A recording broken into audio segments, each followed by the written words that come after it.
que es una persona para nuestro instituto pues modélica, ¿no? Porque es la imagen viva de la interdisciplinariedad, ¿no? Porque él se dedica a la literatura, en parte, o quizás proviene de, quizás yo así lo he entendido, de la literatura comparada, pero hace intersecciones continuas con la teología y con la filosofía, o sea, filosofía, teología, literatura. Y tiene un proyecto filosófico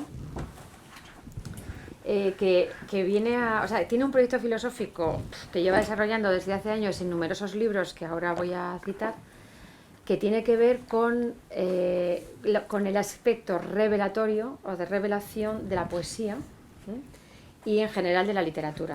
Empezó trabajando Dante y bueno, después ha ido trabajando pues otros poetas, literatos, pero también la filosofía, la teología negativa, todo aquello que no se puede decir. Tengo aquí dos de sus libros, uno es A Philosophy of the Unsayable, muy interesante, se ríe aquí el padre porque...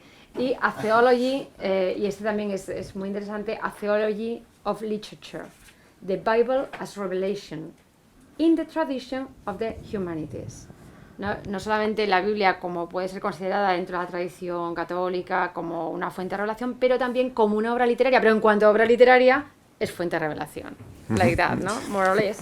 Pero bueno, hoy nos va a hablar de esto, pero antes de nada yo también quería comentaros pues eso, la cantidad de libros que ha publicado en editoriales que nos encantaría publicar a todos si es que tuviéramos verdaderamente algo que decir, ¿no? Entonces ya a partir de fenomenal, Marco, come here. Rosa, mira, ahí hay una silla, o sea, entonces por aquí te la... Aquí. Sí, o ahí sí no. Ahora luego cuando acabe yo de presentar abrimos las puertas para no morir de calor. Entonces, his books include, ¿no? First, Dante's Interpretative Journey, que está publicado en 1996 en the University of Chicago Press. Después publicó, esto está publicado en el 96, ¿no? En el 2013, Dante and the Sense of Transgression, The Trespass of the Sign, Bloomsbury, eso, 2013. The Revelation of Imagination from the Bible and Homer through Virgil and Augustine to Dante, en Northwestern University Press. Secular Scriptures, Modern Theological Poetics in the Wake, Wake o Wake, ¿no? Wake, porque está Wake, que es la otra, ¿no? Wake of Dante, en Ohio State University Press. On What Cannot Be Said, Notre Dame University Press.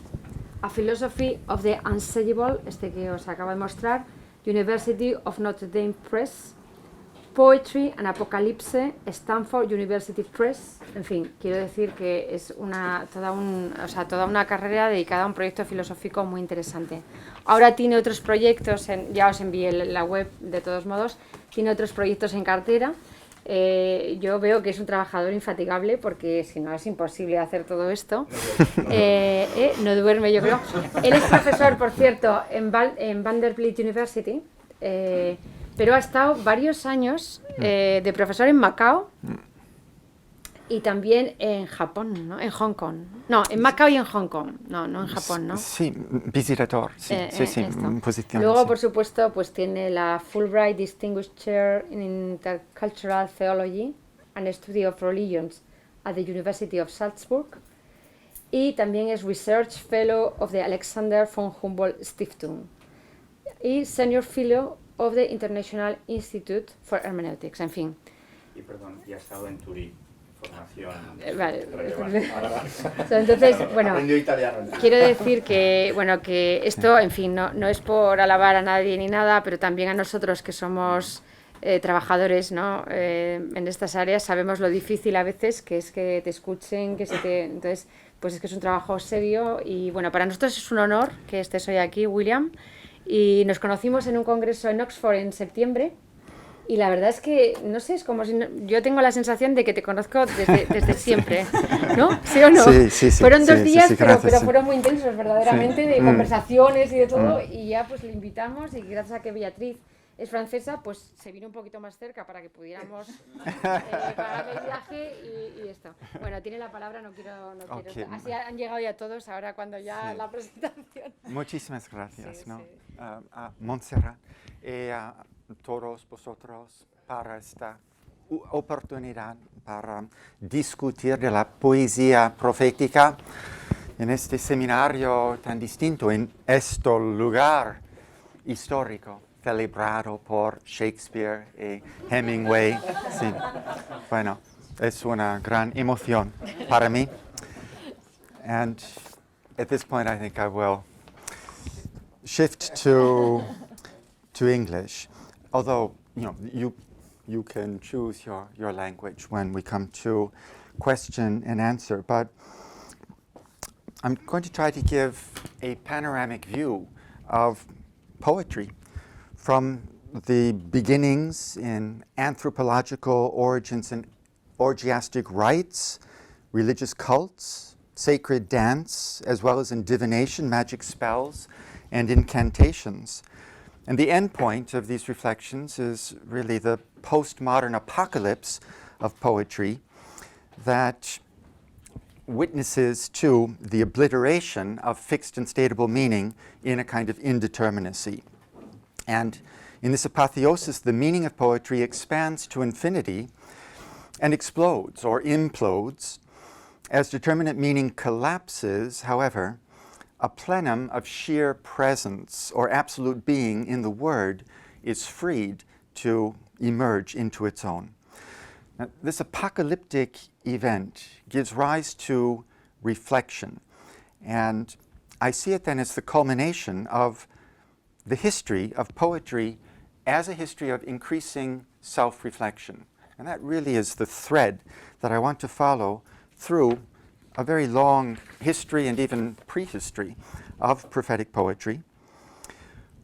We have to begin with a sort of original indifferentiation between poetic and prophetic revelation. Even the vocabulary tells us that. You take vates in Latin is both, really, the prophet and the poet. The same goes for kavi in Sanskrit, which I think is a cognate word, and even nabi in Hebrew, although I don't sustain that as being necessarily cognate. It does sound that way. One wonders whether there's some sort of a cognitive, linguistic universal.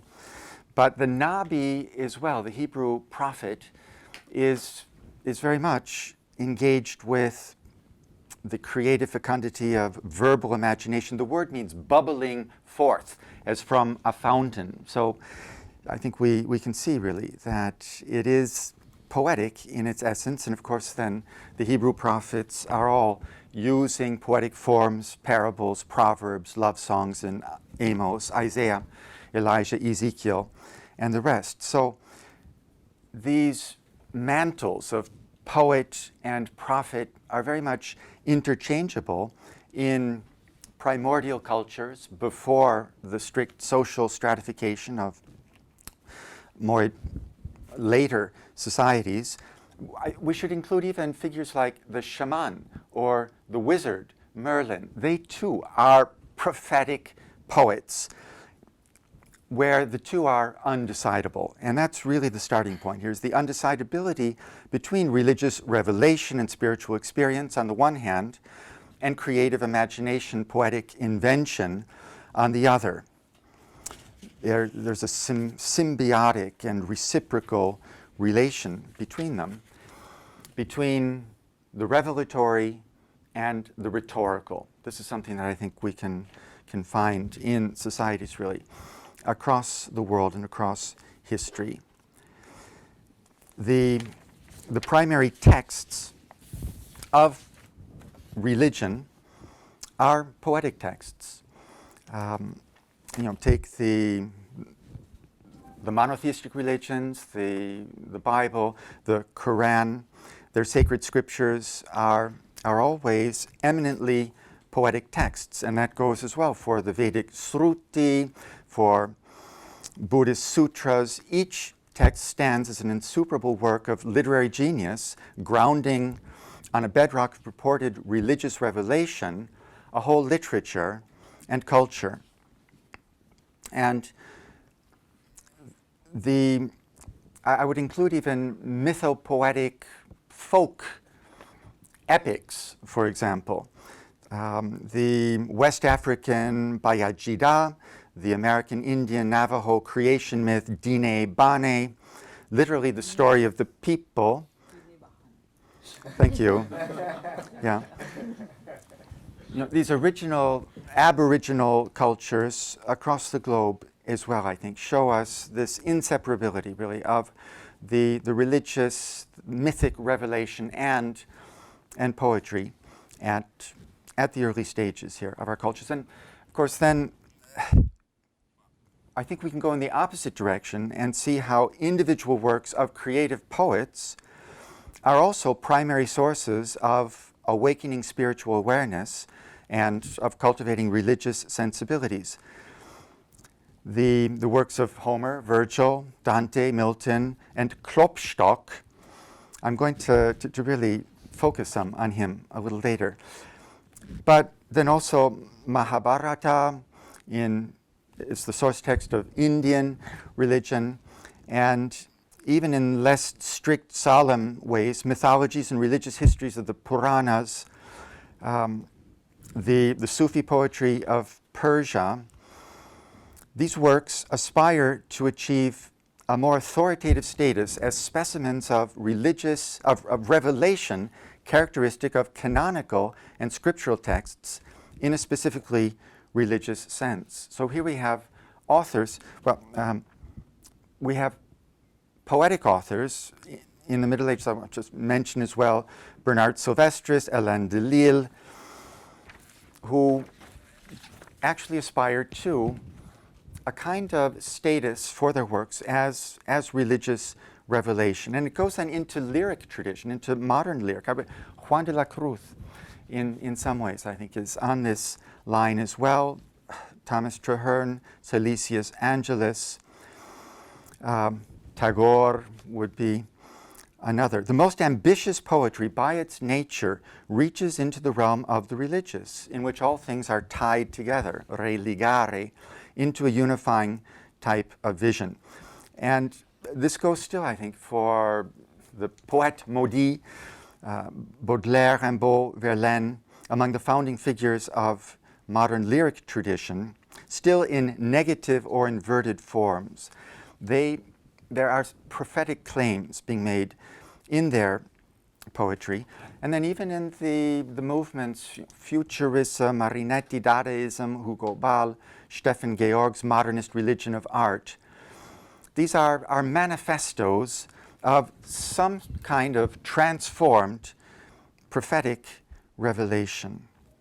The list goes on. You have all of your own lists for this as well. Pablo Neruda, Ernesto Cardenal are ones that I would pick out in this context. I do want to go on eventually to Walt Whitman and Allen Ginsberg by the end here. So the core phenomenon that I'm trying to focus on is the way in which divine revelation is realized through human art. And the two really proved to be inseparable early on, but all the way through our tradition in some very telling ways. I like to think of the image of Orpheus being given his lyre by Apollo. It's the gods who are the higher agency evoked by poets. Of course, the muses are those divinities that are held to summon mortals to serve as instruments of their communications. And then the free creative productions of human beings in art, whether they are highly individualistic, they can be choral and collective. In any of these cases, it's the artistry of language as poiesis, the human act of making, that is crucial to the revelatory power of these works.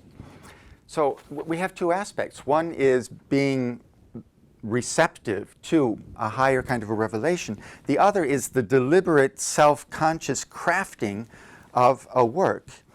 And even technical means, from the lyre to the electric guitar, have been employed to facilitate the visitation of the gods in Apollonian and Dionysian guises. So even rock concerts may be taken seriously as festival events, releasing the energies that put people, become devotees, into contact with an ecstatic reality. The conjunction of these two registers of meaning that in principle belong to different categories and even to disparate spheres of reality, the human and the divine, is a widespread and provocative phenomenon and forms an intriguing conundrum for critical reflection. We need to learn to shift our focus flexibly between religious revelation and poetic creation and their inextricable interdependency. Poetic form is crucial to theological revelation. The language of revelation and prophecy is almost invariably highly metaphorical and puzzlingly enigmatic language. And it is frequently ensconced also in myth and imaginative narrative and is embellished with ornamental rhetoric, musical meters, lyrical flourishes, and emotional transports. Now, my reflections here on the synergism between poetic expression and religious revelation, moving across the history of culture in two counterpunctual directions. On the one hand, taking poetry and its origins in sacred rites as best understood, as originally a form of religious practice and expression, and through a process of secularization, then songs, stories, and other imaginative types of composition become detached from their originally religious contexts, such as festivals, where they're employed in ritual performance, and they come to be recited in profane settings and are transmitted as autonomous works, thus as objects to be appreciated for their aesthetic value. This is clearly the case with the mythopoetic works of Greece, with the Vedic myths and narratives of India. Poetry emerges originally from these cultic settings. On the other hand, then, we have poets, in the wake of Dante notably, who deliberately reverse this process. They aim to turn poetic creation back into a form of ritual expression and divine revelation, or at least of preternatural perception, visionary awareness, and prophetic pronouncements. And they do so increasingly from the midst of secularized cultures of the modern world. Self-consciously creative poets have often produced and pervade their creations in imitation or in the image of the purportedly divine revelations handed down through the founding texts of the civilizations within which they lived and worked. I think, once again, the vocabulary of prosody tells us this. If we take language like the foot, right, the poetic foot of a verse, where does that foot come from? If not from the sacred dances in Dionysian dithyrambs. The word verse itself, from vertere, it's turning, right? Turning in some sort of a sacred choreography. This is what Nietzsche was trying to say about the Attic tragedy, right? That it has its origins in aus dem Geiste der Musik, right? Out of the spirit of music. Now, the intertwining then of poetry and prophecy really needs to be understood in terms of their common origin in cultic ritual. Because pagan religious cult is also poetic, it was able to survive the stomping out of heathen religion.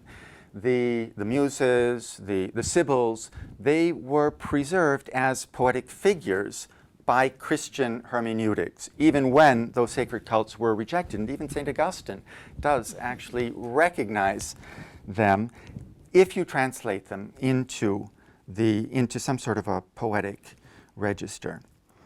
And this is part of Christian tradition from early on, Lactantius, Prudentius, into the Renaissance, where you have the five Sibyls in the Sistine Chapel intercalated with the seven Hebrew prophets, all looking towards the Last Judgment of Michelangelo. The infusions of Hellenic lore into Christianity are very massive, as the Church Fathers testify, from patristics really to medieval theologians. But I think the real center for this process is to be found in Virgil.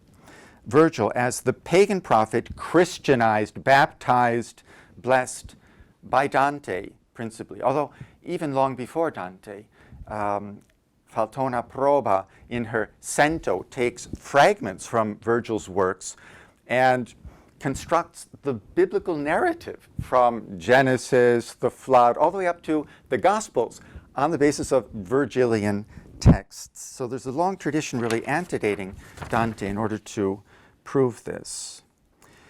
And of course, the same combination, really, this parallel between the ancient prophetic tradition and biblical tradition of revelation in the Hebrew prophets is present in medieval dream visions, Pearl, Piers Plowman, Chaucer's dream visions. Literature, I think, Western literature is really thoroughly imbued with this hybrid bifocal vision. But I also want to really broaden the focus somewhat beyond literature to magical charms and enchantments as also being part of the background here. And again, it's the vocabulary Carmen, song, for charm, and enchantment. The word song, chanter, chant, is in that. These are also early forms of a kind of vision of another world and magic. Word magic is at the root of poetry and at the root of poetry as prophecy.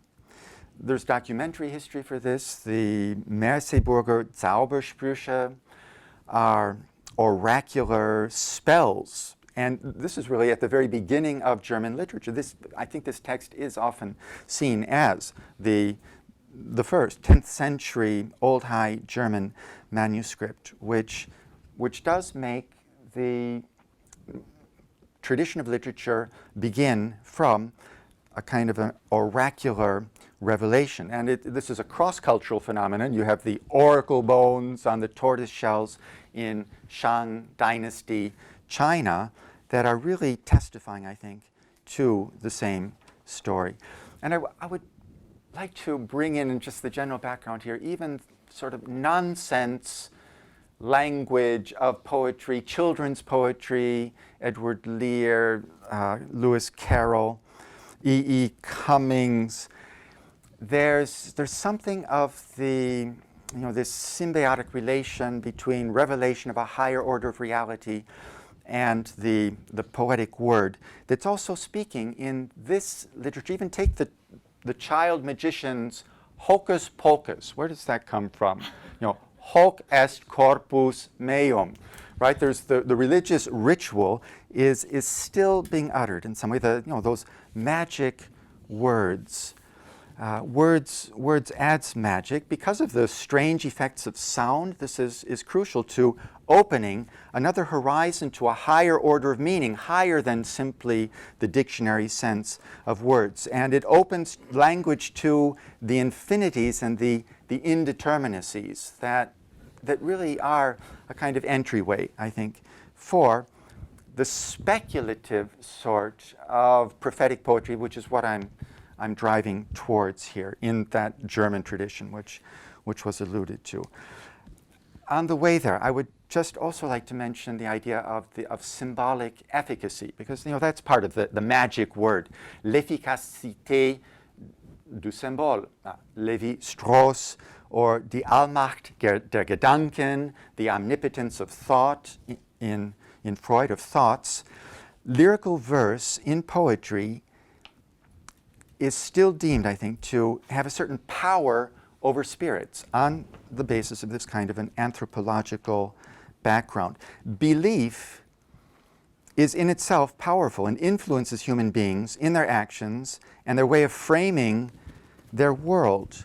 Now, the Roman Catholic theologian Louis-Marie Chauvet confers a certain dignity and credibility on symbolic efficacy in his Symboles et Sacrements as the basis for the spiritual and world-transforming power of sacraments and the liturgy.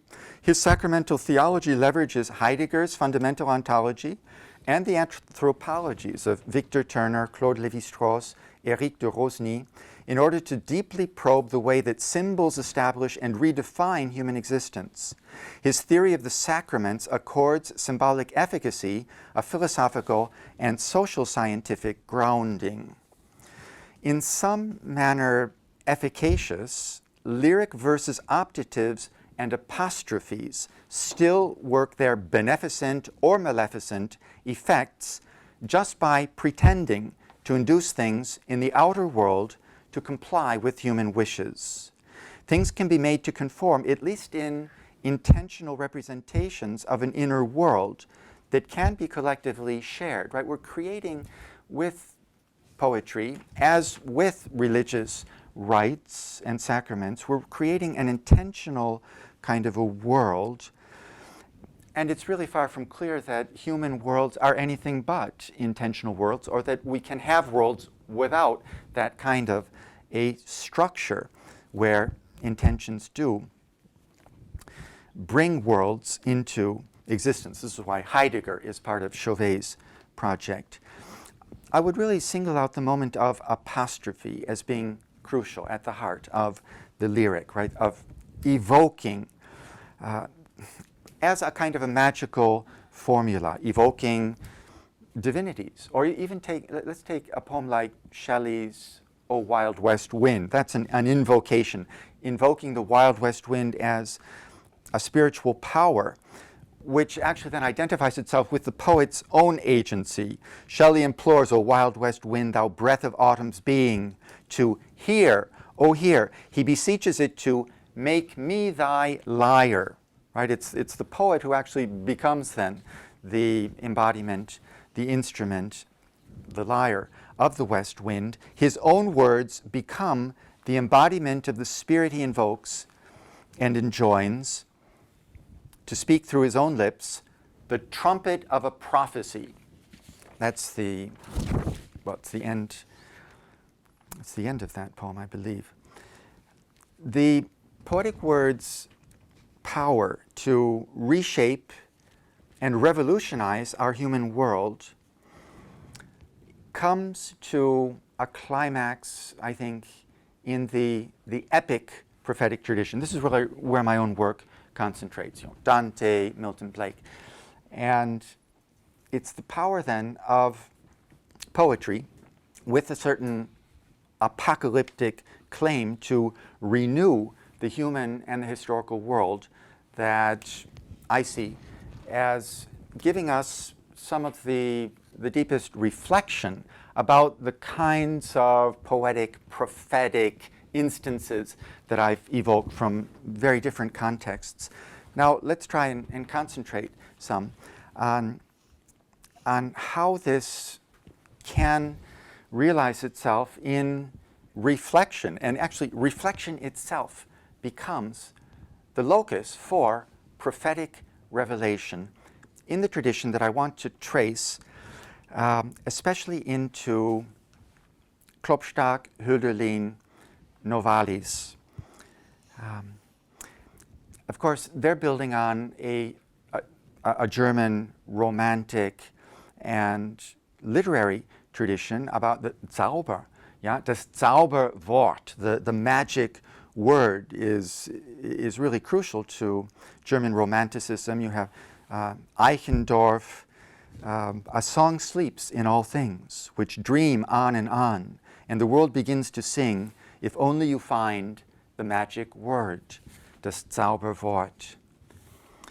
But even in post-romantic, highly disenchanted times, poetry persists in fancifully representing itself as remaking the world, through acts of linguistic magic and sorcery. Arthur Rimbaud with Les Voyelles. I think Rilke, who identifies with Orpheus as the urfather of his poetry, are examples pointing us in this direction. But let's go to the tradition then of epic prophetic poetry, coming from Virgil, of course, to Dante.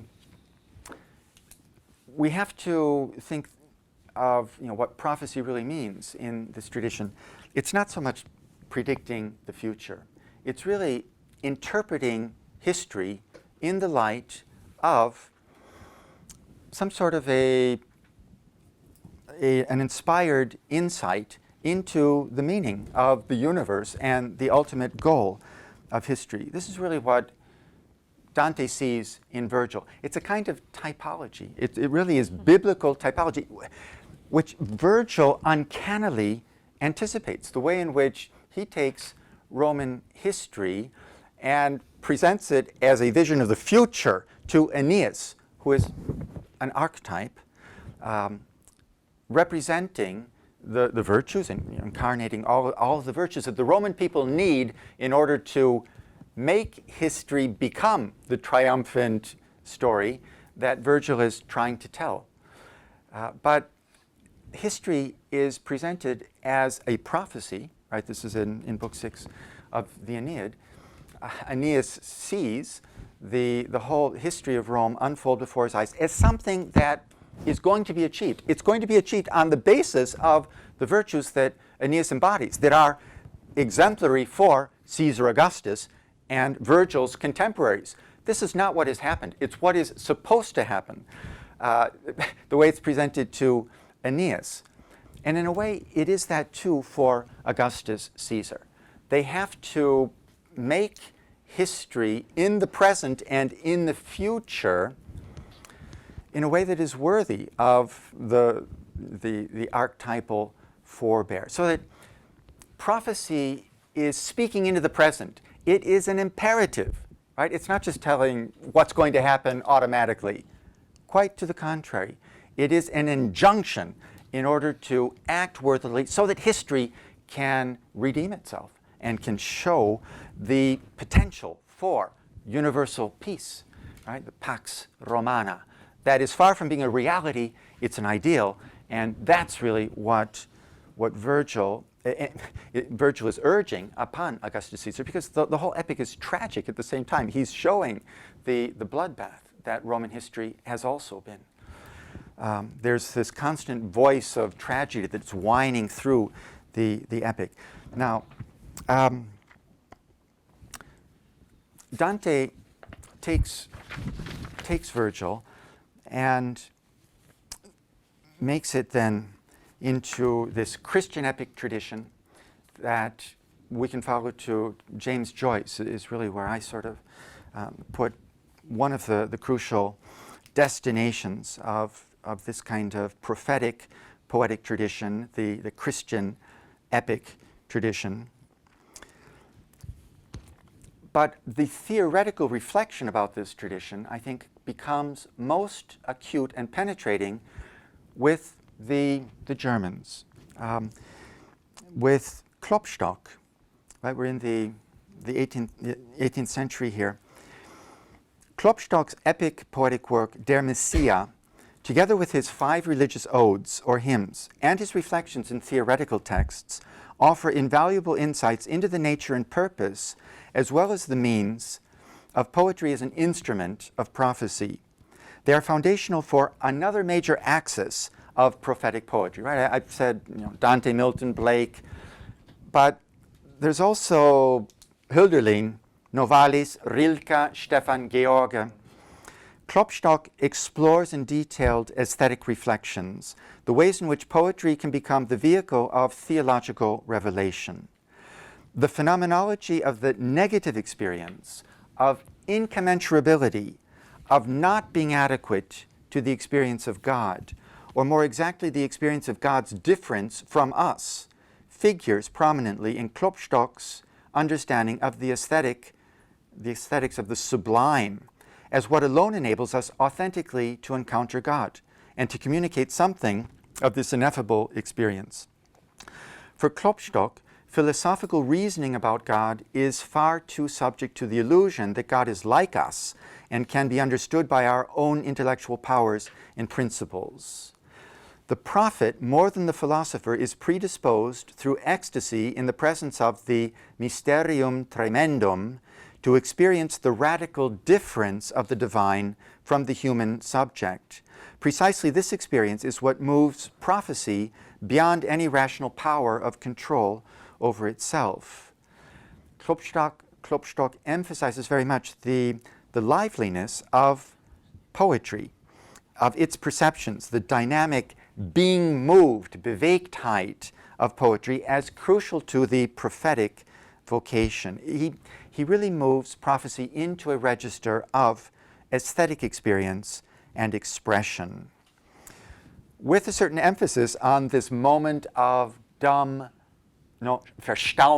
of marvel, that bears witness to our inferiority and incommensurability. Unterwerfung is his word as well. He understands art as the highest expression of life and as the best way for us to think about God. Our language is too weak and deficient to express what the whole soul feels in its brush with divine power. It's the negative experience, then, of helplessness to express that nevertheless overflows in feelings of love and rapture, blessedness and unshakable faith and trust. Like Dante in the Paradiso, with the all-pervasive ineffability topos, Klopstock, most intensively in his lyrical odes, employs apophatic expression of human and linguistic impotence as a method of elevating the soul to God. Now, in Hölderlin, such theoretical reflection on poetry becomes integral to the poetry itself and eventually subverts poetic expression, rendering it no longer possible. The self-reflexivity of the Enlightenment subject as the highest pinnacle of knowledge, and this would be the Kantian transcendental unity of apperception, right? Consciousness, which unifies and synthesizes all things, emerges as the principal ground of prophetic revelation. Hölderlin, unlike Hegel, speaks of a pure intellectual Anschauung, intuition, a la Spinoza, that affords knowledge of the whole. Hegel gave that up, really. Not knowledge of the whole, but he's very categorical against the idea of intuition. But Hölderlin opens a poetic kind of access. He opens that access, but he also closes it. Of course, there are mythical forms of approach. He's very close to Schelling, the theology, the philosophy of mythology and of revelation in Schelling. But I think that it's really only in poetry that this vision can be realized, and in an aesthetic perspective. Hölderlin ends up despairing. Of the project, really. All we have are traces, die Spur, of the gods. He pursues the vocation of poetry to become prophetic revelation to the limits of its possibilities, and even to the loss and dispersal of poetry itself. Mediating the perspective of German idealism, Hölderlin brings the pagan quest for revelation through universal nature and mind, together with an understanding of prophetic poetry as an extension of revealed religion. Yet the aporia of any attempt to represent the divine results in a renunciation of the prophetic pretensions of the poet and in an admission of the inevitably fictive nature of poetry. He too, he finds this, the absolute difference between the human and the divine ultimately defeats our attempts. And it's Patmos, really, that is the poem where this problematic comes to a head. Hölderlin's Patmos, his hymn Patmos, traces in exquisite detail, the excruciating steps and stages, the via crucis of this Calvary of poetry. It moves from the potential of realizing Enlightenment ideals concretely in universal spiritual community, as prefigured by the disciples gathered around Christ, to portraying poetry's being capable only of tragedy and of expressing the shipwreck of human aspirations to the fullness of meaning in the self-unfolding of absolute spirit. The Patmos really features the loss of the physical presence of God in Christ. He's gone. But that does then activate a kind of productive form of anamnesis. And St. John is, on the island of Patmos. He starts with the phrase, nah ist und schwer zu fassen, der Gott. Right? God is near, but difficult to grasp. Right? See, this is the predicament, I think, of the transcendental unity of apperception. It's there, everywhere. It is present in every consciousness of anything whatsoever. It's the very structure and form of consciousness, but you can never grasp it as an object. This is, I think, the predicament that Hölderlin is working out of. He comes to a skeptical and kind of despairing sort of conclusion about this. He identifies very much with Empedocles, who jumps into Mount Etna, commits suicide in order to avoid the guilt of speaking the unspeakable, the divine word. Hölderlin does, however, in dürftige Zeit and in these times of dearth, he does still consider poetry to be a kind of hermeneutic method for interpreting the letter of Holy Scripture. We don't have the divine presence as such anymore, but we have Deutsches Gesang. German song is capable of somehow reanimating the word of Scripture, of being really, it's interpretive. And the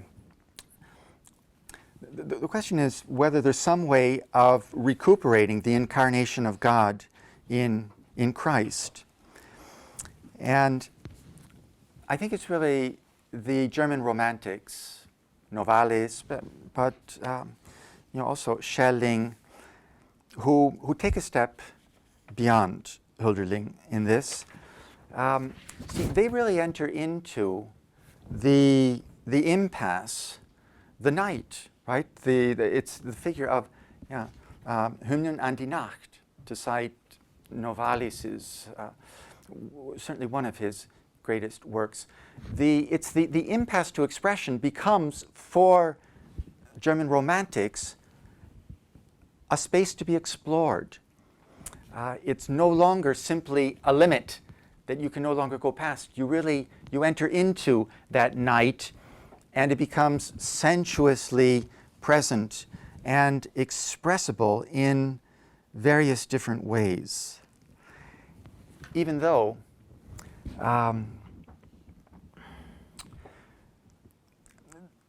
it really comes in the end to a kind of Selbstgefühl, a feeling of oneself. And that would be a reductive conclusion. And I think for many in our world today, this whole transcendental approach to prophetic poetry by Selbstreflexion, self-reflection, is a dead end. And I'm willing to admit that to the extent that perhaps self-feeling is what it comes down to in the end. But that itself is, I think, a wide, open terrain. of course, it's a secular way of taking prophetic poetry. And I want to go a little bit further with that, but I want us to keep in mind, in parallel with this German speculative approach to self-reflection, the apotheosis of self-reflection in prophetic poetry, we have also this English tradition that I have cited, which also goes a secular direction. For Blake, after all deities reside in the human breast. And Shelley as well. It's the human imagination becomes really the source of prophetic revelation. And I think there's a French romantic tradition as well, which is very interesting in this respect. Mohammed becomes a crucial figure for French romantics. But I would like to focus really especially on the return of the pagan gods in an aesthetic register with Baudelaire, Rimbaud, Verlaine, having been reduced since the Renaissance to the cramped rubrics of rhetoric. The gods come out into a nomadic kind of exile as fugitive presences in the modern metropolis, right, with Baudelaire. They've exited from the dogmas of the Quran, the Vedas, and the Bible, now full of rage. I'm quoting here Verlaine, Les dieux. Full of rage, plein de rage, tous les dieux sont sortis en campagne, right there. They've come out, they're on campaign. And Baudelaire's Flowers of Evil, and then more specifically his essay, L'école païenne, this movement is an emancipation of the aesthetic, which is no longer subject to the good and the true, as in former ages with their theological and metaphysical theories of art. And of course, Nietzsche had proclaimed that the only justification of the world is aesthetic. But we enter into the era of the autonomy of the aesthetic, of art for art's sake, but nonetheless, I think of a revolution consisting in a profound transvaluation of all values.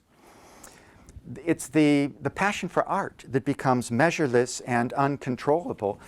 With Baudelaire, there's an absolutization of the literary itself, which makes it into a kind of religious instance and opens, again, a religious space. The gods have evaded the places of the cult and their niches on temples and cathedrals by being transfused into literature, which becomes itself absolute as the place of their continued appearing in modern times. Now, in our supposedly post-metaphysical era,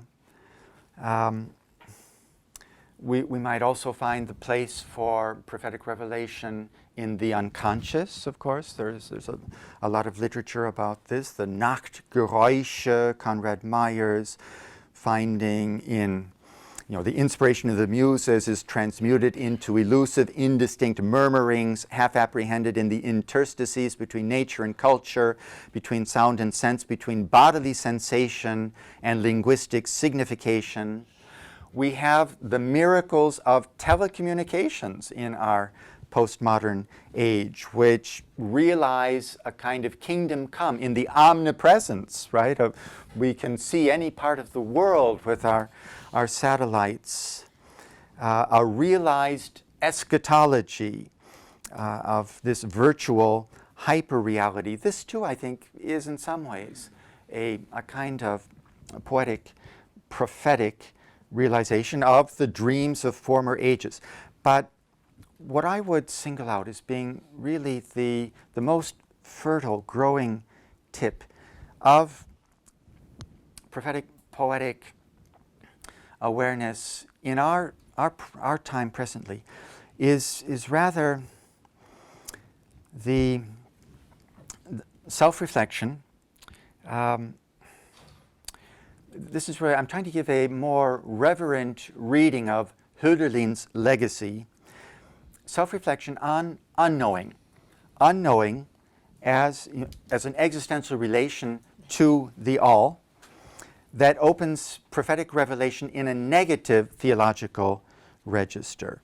And Klopstock opens this up with it's the realm of the lyric subjects, feelings, and thoughts become the place of revelation, of an address from divinity.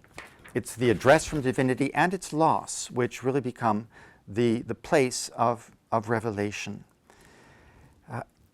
Hölderlin takes that further in a self-reflective direction, even to this point of an impasse where he really feels that he can't go any further. And Novalis picks it up there in the Hymnen an die Nacht, and the reality tapped into is then neither human nor divine, but the dark ground, and at the same time the luminous source of both the human and the divine. It can be felt, but not known. So he's working really from Fichte and Schelling, the philosophical grounds of prophetic revelation and imagination in subjective reflection. And Novalis then finds the unrepresentable, undarstellbar, unbekannte, namenlose, heilige Nichts. It's the holy nothing then becomes this place of revelation. I realize that for many that becomes too reductive. I want to then end with a kind of further leg of this journey by opening a chapter in an American direction here. Walt Whitman I mentioned as well. I think he carries a romantic understanding of prophetic poetry forward to the New World and recasts it as opening broad new vistas in a revolutionary democratic spirit. Whitman's embodied and relational subject in Song of Myself reopens speculative subjectivity to realize a limitless unknowing in incarnate form. Whitman's Song of Myself comes from beyond self-reflection. It comes as an unmediated manifestation of cosmic consciousness of self. But realize that self-reflection had been broken open, very much so, I think, certainly by the German Romantics, even by Hölderlin, although he experiences that as tragic rather than as a new realm for revel and unlimited play. There's a parallel, I think. Whitman is, I don't want to say this is a wholly different approach. I really would like to show how they work together. The suggestion of Whitman, at least implicitly, is that the radical democratic equality of all with all, even in its seeming to contradict the transcendence of the one, is itself the means of transcending all limits between things. I do not call one greater and one smaller. That which fills its period and place is equal to any. So rather than transcending in the direction of the absolutely other, the other as one, Whitman's democratic gospel of universal equality frees beings in all directions to be just what they are and potentially to be in relation to all others without any limitation. Each being can itself expand into the absolute relatedness of all with all, dissolving all ontological boundaries. Whitman's visionary poetry conceives of America as a radical rupture with previous world history as a whole. And yet the categories of eschatology and salvation history that he deploys in his prophetic declarations carry forward the characteristic literary forms generated by this very history. He even includes reenactment of the crucifixion and resurrection of Christ in his self-understanding of his own prophetic calling.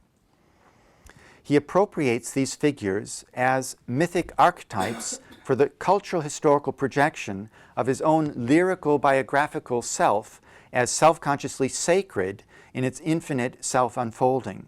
This involves especially an eroticization of the Christ event and its salvific effects. Whitman's autoeroticism, for instance, in the masturbatory scene in section 5 of Song of Myself, turns into a primordial sacred rite of cosmic mysticism. It is framed by and issues in, moreover, a political messianism that envisages America as the culmination of an evolutionary process which coincides with a biblically derived salvation history.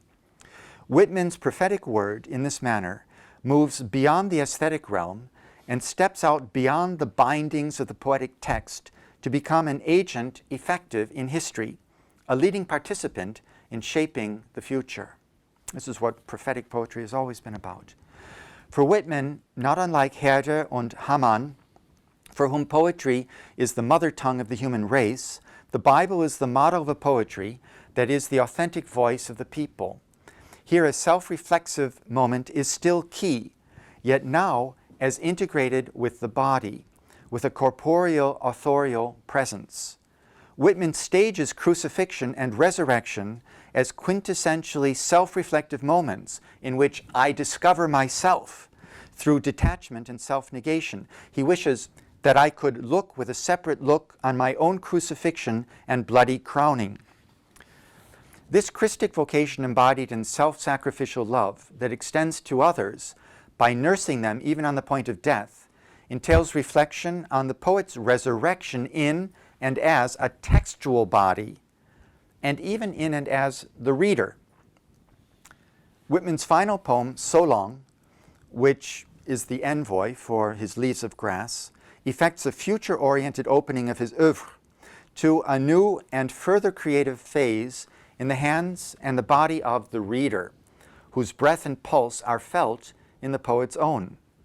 The address to the reader is crucial to the prophetic poetic tradition that can be reconstructed around Dante at the historical center of this mode of Christian epic poetry as it stretches from the Bible to James Joyce. That's really the first chapter of my first book on Dante, is the address to the reader. Whitman oversteps the boundaries of the book, offering the best of himself in love to whoever will have him, cajoling, camerado, this is no book. Who touches this touches a man. Is it night? Are we alone together? It is it is I you hold, and who holds you?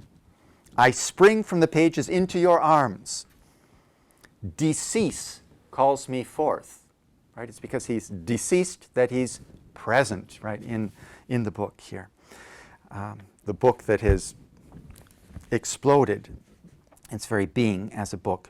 In transcending the frame of the literary altogether and uniting, even fusing with his reader in projected face-to-face encounter, Whitman represents the spirit of prophetic poetry fully incarnate in a secularized modern world.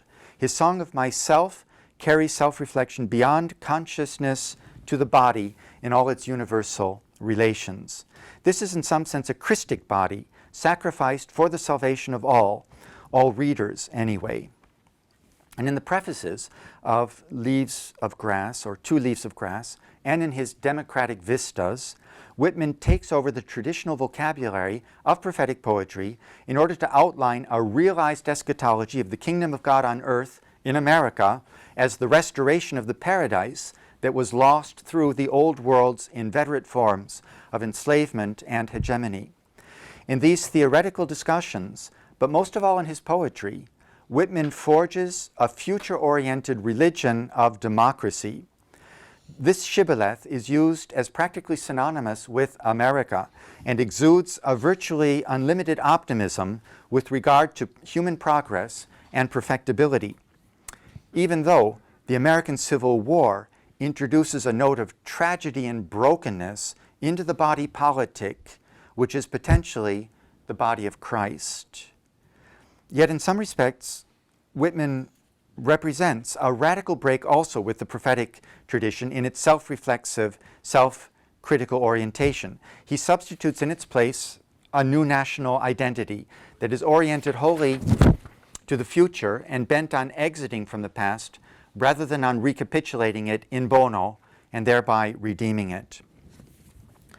In Whitman, the transcendent dimension of divine action and of a metaphysical other world are affirmed, yet only together and along with the immanent presence of divinity operating in the temporal reality of human beings. It is manifest particularly in the life of their bodies, an orientation to the future as the direction of concretely achievable transcendence, moreover, takes on an absoluteness and sufficiency of its own. This is thus a fully secularized and worldly incarnate type of prophetic vision. It is conflated in Whitman with a visionary politics of the nation, America as the nation of nations, realizing the dreams of humanity as a whole. Thus, the all-important difference of transcendent divinity that was the premise of prophetic poetic tradition is not denied, but it is collapsed into a total immanence that in merely logical terms contradicts it. This constitutes a significant turn and reconfiguration of the destiny of poetic prophetism. But it is also understandable as an inevitable destination and outgrowth of this religious poetic genre in the emerging modern world. Whitman's reenactment of the vocation of the prophet can even be understood as pointing prophetically in the direction of the explosion of lyric subjectivity that was to come about in our own ultra-modern times. The postmodern moment returns us to a transhistorical sense of poetic language as breaking out beyond the constraints of time, as touching potentially on the eternal.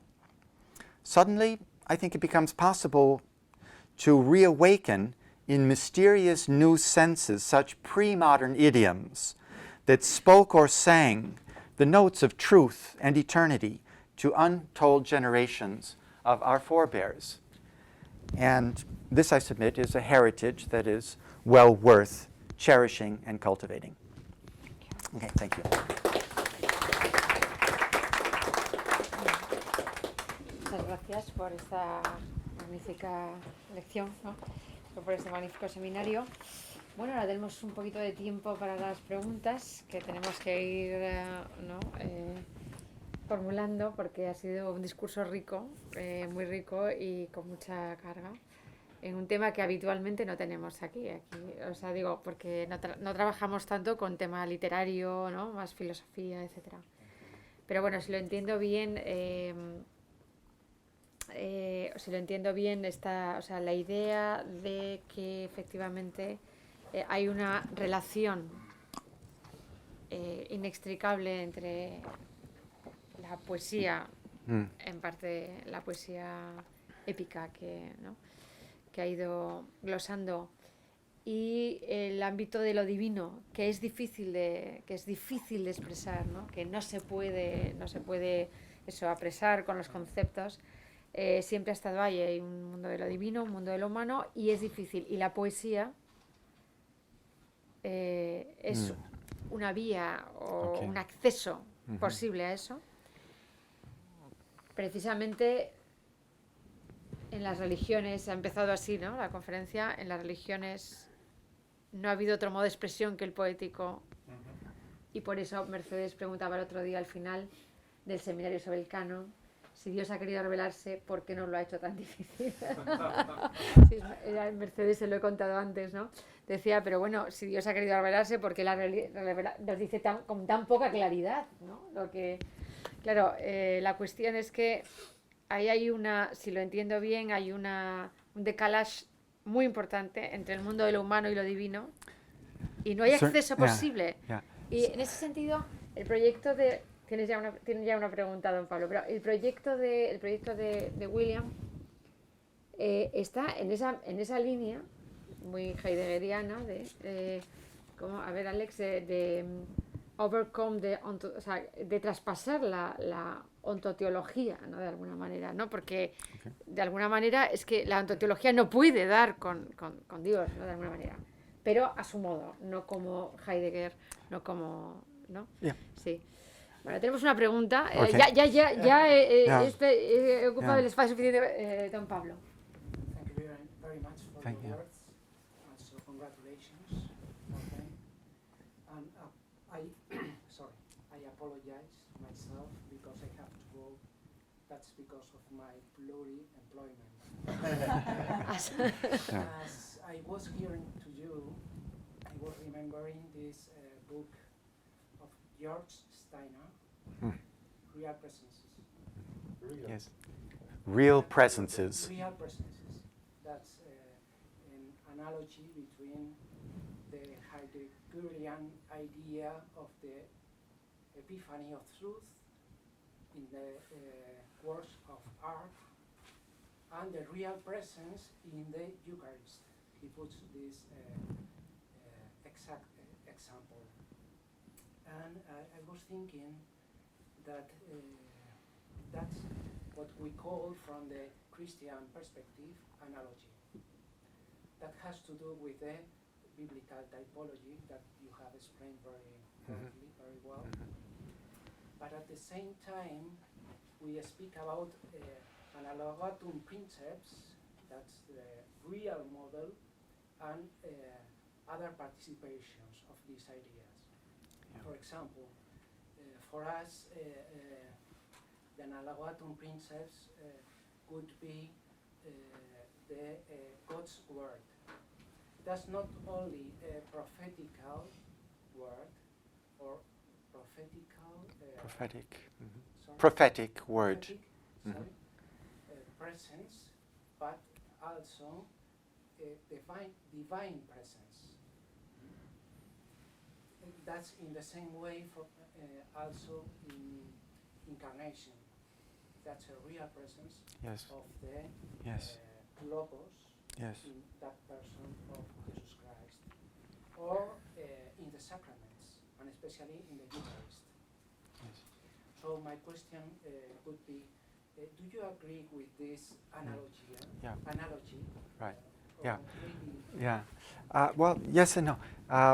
It is, sure, this is one of the absolutely crucial ways in which these two disparate realms have been related. And St. Thomas Aquinas, with the Analogia Entis, gives us probably the most developed theory of analogy, and I do consider it to be crucial to making the relation that I'm making. But I would just introduce a nuance of difference and really underline the notion of disanalogy. And then we will go back to Dionysius, the Areopagite, who is the primary source, certainly one of them, for Aquinas' theory. And in our age, I think it's really disanalogy, which is even more important. You can't have disanalogy without analogy.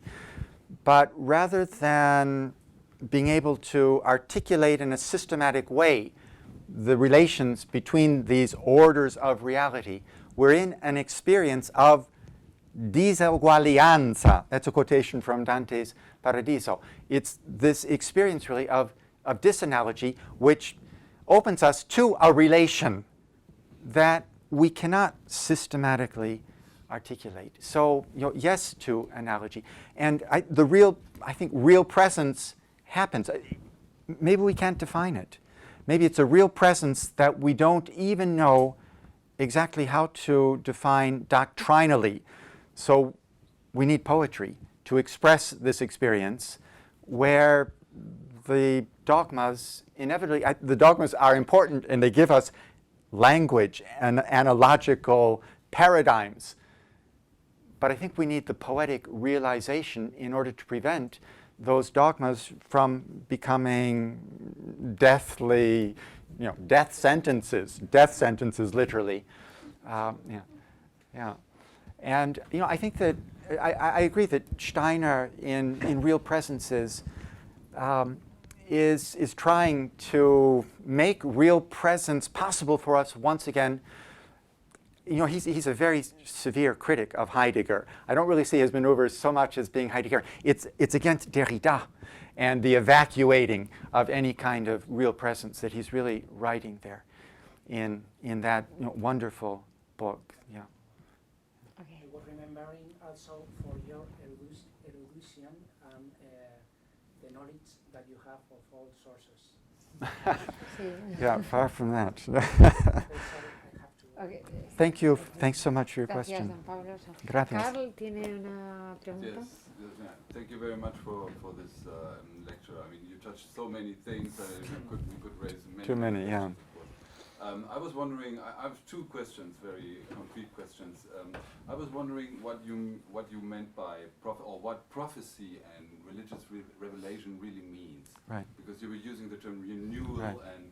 and by using poetry and what is the aim of Right. the use of poetry. So Right. is it a kind of interconnection between creation and destruction that becomes present or reveals a sort of mystical secret as a function to understand a new way or the real way, a true way of construction in creation? Yes. So this would raise the Yes. problem of sacred violence. So I would like Yes. to hear some words about sacred violence. Sacred So how yeah. do you relate these two things? And on the second thing I was thinking of is when you mentioned the Allmacht der Gedanken from Freud, the omnipotence of thought. I was thinking about Augustinus, and Augustinus he was about negative theology. Augustinus is underlying this possibility of perceiving the absence of oneself in the transition from a dream, right? So the absence of myself in myself in the transition from a dream as a sort of negative theology to understand the absence of God in the creation as a suspension of the suspension, right? Okay. So this would be negative theology. Yeah. From Augustinus. So I was wondering if your term of poetry is really linked to this kind of negative theology as a double negation of creation as a way of affirming creation, right? Yeah, no, definitely. Actually, I was going to say, you know, like my talk, your question has many different aspects, but actually you do tie them all back together there. And, you know, I think for St. Augustine, maybe the intimor meo, that God is more intimate to him than himself. The self finds an opening within itself, a void, a transcendence, right, within, so that the ground of being, of his own being, this is, you know, right in the beginning of the Confessions. It's about the self, but a self that opens to a vast unknown, an unknowable, transcendent instance, which, you know, he ventriloquizes as God, you know, through speaking through the Scriptures. But that is a kind of a negation of the self at the very core of the self that opens the space of negative theology. And I like your idea of this as being, you know, a creative, destructive kind of a dialectic. And that does then raise the issue of sacred violence, which, you know, is an enormous issue. Which I think we have to, I do feel I probably have to embrace that in some way. But it's a violence that is no longer violence the way we would define that. In any way that we could define it, it would have to be the openness of all beings to all others that violates their integrity, but it violates it in the name of a deeper ground from which they have their definition, their discrete character. It's a matter of, you know, what level we're going to examine as to whether it's violence or the peaceful co-inherence of all in all. So, you know, say violence could only be justified as a way of becoming more coherently bound into the whole in which we're all grounded.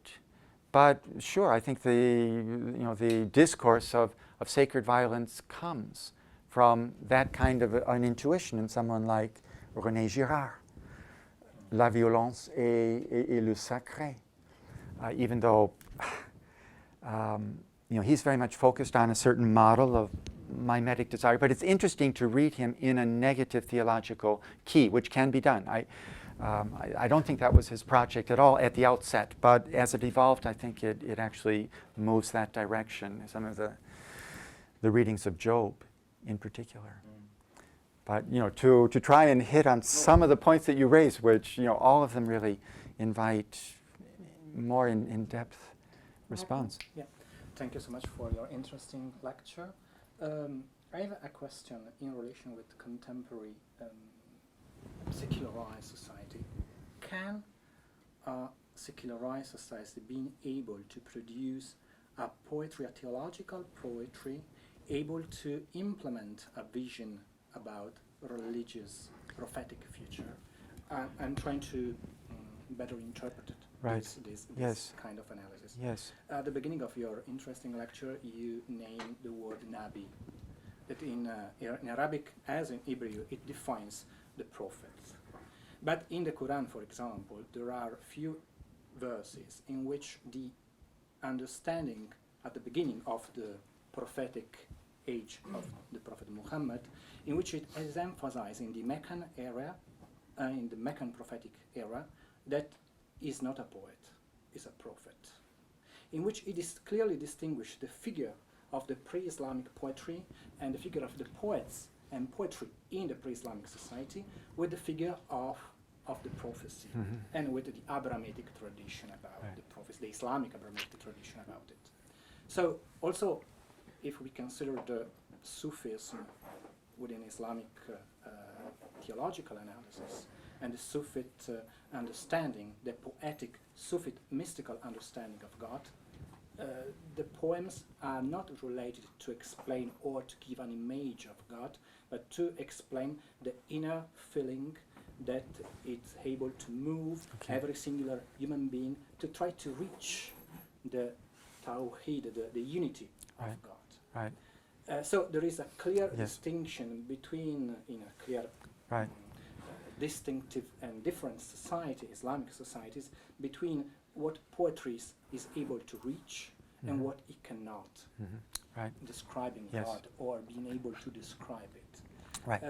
Today, in a Western society, with a Western poetic secularized approach on the divinity, there is still the capability to be able to explain or to have a poetic theological approach on God in a society in which God is completely not obscure, but has reached a sort of hidden role. I don't know. I thought you were going to say that it's no longer a language that makes sense in our secular world. Yeah, it's not a language that not makes sense, but it's a language in which the prophetic vision of the discourse of the dream of Martin Luther King in the 60s, for example, is a prophetic, rhetorical vision in which there is not poetry or has never been interpreted as a poetic aspect, but is able to give us a prophetic understanding on what the future, the historical explanation of the future could be and is not.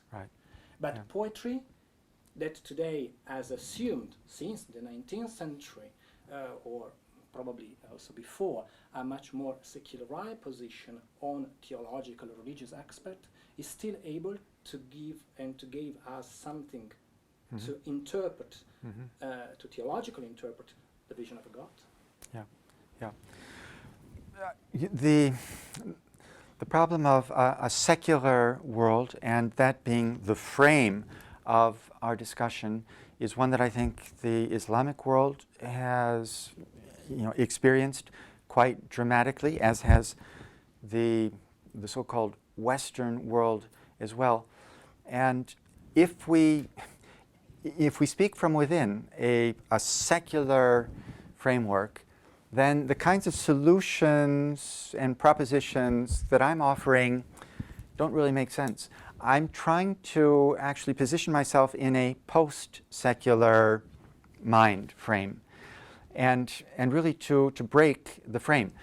And very often we are in a secular context, science providing some sort of a code for discourse that can be true, and I don't want to admit really the dichotomy between the religious, the prophet, and then the subjective poetic experience, which that's the secular way of handling this, right? So the Sufis, it's all about an inner, and I'm not. Let me say, it's not that I want to reject that, but I see the reason for it, and we need that in many contexts. But I don't think that that's the ultimate truth about these things either. Of course, the idea of any idea of God in our traditional discourses is to be critiqued. It's wrong, and in fact, the prophets have been saying that all along. So it's not as if we had a certain religious discourse, the prophetic discourse, which was legitimate on its terms, and then it's replaced by a new paradigm, the secular. There's any of these paradigms, in order to make sense, has to be able to be in relation to the all, to the whole, which is unspecified. We give a certain definition, we determine a certain framework. That is our work, and it's an idol. Even science becomes an idol of being able to declare what the truth is. So what we need is a sense of openness beyond our own framework, whatever it is, and beyond the secular framework. I'm not saying that there's another framework that should replace it, but that we work between these frameworks. And the experience in the Islamic world, from the time of Averroes and Avicenna, they've been caught, right, in the dilemma between the religious authorities on the one hand and their secular philosophy on the other. There has to be a way of not having to choose, and I call this, an apophatic thinking, a sensibility and an openness to what we cannot define. And, do we say that then is the divine? Well, it's the divine spirit that inhabits us, that we can share, that we can give to one another in our openness to one another. That's how, that's certainly a principal way in which the divine, God, is experienced. God is not going to be another individual. It's among us individuals and all individuals. In human encounter is really where, and not only human, right? With it's a human that's broken open into the transhuman encounter with beings in the universe. We can't really conceptualize that as a framework, but I think it has to be the inspiration for our dialogues and for our political societies in some way as well. Tenemos otra. A ver, Santi, no sé si alguien más iba a levantar la mano. Si no, yo me pido, sí, breve, porque tenemos 6 minutos. Thank you very much. It was a very clear, I think, deep position. My main issue, I'm questioning about authenticity. Is it work in English? Authenticity. That's the right word. I don't think I said that word, but tell us, yeah. Exactly. Because to me as a historian, I am always questioning the authority of my Authenticity? sources. Well, yeah. Both. Okay, right. Authority in the sense that I'm thinking particularly on historical texts and medieval historical texts. Right. Some of the authors, they start their writing saying, I was sleeping, and then an angel came to me and told to me, Montane, rise up, Yes. wake up, Yes. and write about the magnificent history of Catalonia and Right. so on. Yes. Yes. Which is a very interesting topic nowadays. So my point is always, it's obvious that in that particular text and context is a rhetorical weapon that Right. Montaigne Yes. have to say, so listen to me because I have this authority. Yes. That's why I say. Right. And again, it's not authentic for me. So, Right. But anyway, Yes. it could be and not could be. So in these very, very large and broad authors that you have, I guess that you have some rules that can you help to discern? Yeah. That was Yeah, the point. right, You right. have Well, to- I don't want to lay down the rules. I think that authentic rules, if that's what they are going to be anyone's own. If I set the rules, they're not going to work for everyone. You're right that authority and the reception of authority is a matter of authenticity. Is it a historical question? You being a historian, up to a certain point. But I don't think that we're going to be able to resolve it. Yes or no, it was authentic. This summons, from the higher authority, that it was authentic or it wasn't. I don't think we can answer that as a historical question. It depends on your positioning. What are you going to make of it? If you make it into a club to oppress others, I consider that to be inauthentic. If you can do something creative with it that communicates, that continues to communicate what is described in that vision scene, and to open other minds to potential, creative potential, and to receiving something from beyond their own limits, that is authentic. So in some sense, your intuition is also important. Yes. The intuition of the author. That's interesting. That's right. because Yes. You are. But anyway, I will discuss. with Okay, you in the- okay. Yes, in after the the dinner. so- Okay. So We I will have go. two points. One is it's very interesting. When I have if I have understood all the theme, it's very interesting because if you think that you can't say anything positive, no, I mean about God or the divinity because it's beyond our possibilities, then you can say as Dionisio and so on something negative and then negative as you have said, and that is something positive. But if you read the philosophers in that kind, it's not, it's the superessential, it's the super, no, it's the super essential, no, it's the Sí. super, Yeah. no, it's not like man, then it's the super, no. But the interesting thing, if I have understand well, is that by poetic, in a poetic manner, you can say something positive. It's positive because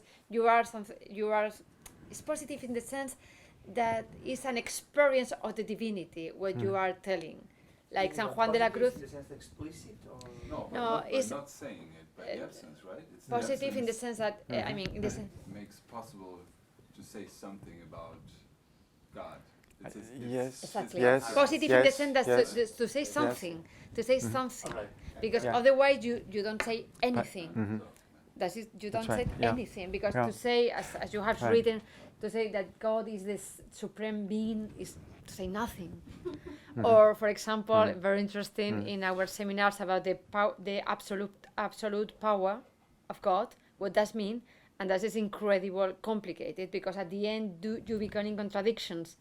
To say that at the end it's not like that, it's love. Okay, love is okay, but the supreme power of the summa potestas and so on, at the end, well, I mean, it's very, very long. So the problem to say something about God without incurrir in contradiction is really very difficult. Oh, yeah, no, yeah. So- Anything about God will lead you one into moment, contradiction. I certainly, go, yeah. I go now to the poetic. Yes, Okay. the question now. O sea, that's in a poetic way. In a poetic way, then you can say at least something. Your experience. Right. So God is there. We can say God is there because San Juan has written that poems, and Okay. through the poems, we can see something about divinity. Do you understand that? Is it impositive? But Right. the question is, how can you recognize that your feeling is divinity? Right. Yeah. That Yeah, is the first right. question. And the second Okay. one is, at the beginning, when you began the lecture, you make a clear connection between history, poetry, prophecy, and interpretation of history. Very interesting. So, but in the last part, when you make the interpretation of the other poets, the contemporary, no Whitman, but the other ones, history is not so important, or yes, or is it? historical. The historical The aspect. outcome has completely changed and renewed. And Or, but is it still Right. there? Is Yeah. the question as in prophetic? Well, excuse Well, me. So yeah, perhaps yeah, it's too yeah, long. yeah. on the So- civil Yeah. war that you gave, that not you gave. Right. what would You have 1 hour. Yes. It's No, no, you have I 1 need more. minute. Yeah. It's completely Yeah. dissociated from the reality, the historical reality of the what civil war in the United Right. States was. Yes. Well, no, I did want to show how history does really impinge, very much so, on Whitman's universalizing prophetic discourse. But Rilke, Hölderlin. Yeah, yeah. It's a matter of how you read them. Of course, the history, and it will be very much enriched. Any of their prophetic visions will be very much enriched by placing them in historical context, without question. I can't do Yes, yes. can't do that. And the other it- one, how to recognize that Well- that is the experience of the divine. Right, yeah. The divine is not something as opposed to something else. It's not that here are the characteristics that enable you to identify the divine. So it has to be in your relation. You've given a positive poetic expression of your experience then of the divine. I don't think that we should conceive of that divine as being something, an object out there with accurate or inaccurate descriptions, but rather as experienced in your relation to others as you communicate your experience. There's an openness. You're going to hear what other people have experienced the divine as coming in this visionary experience, and then Perhaps it's not one or the other, possibility. yeah. As a Right. possibility of an answer could be Yeah. an encounter. sure, human An encounter, something that, because otherwise, that is not me? Yeah.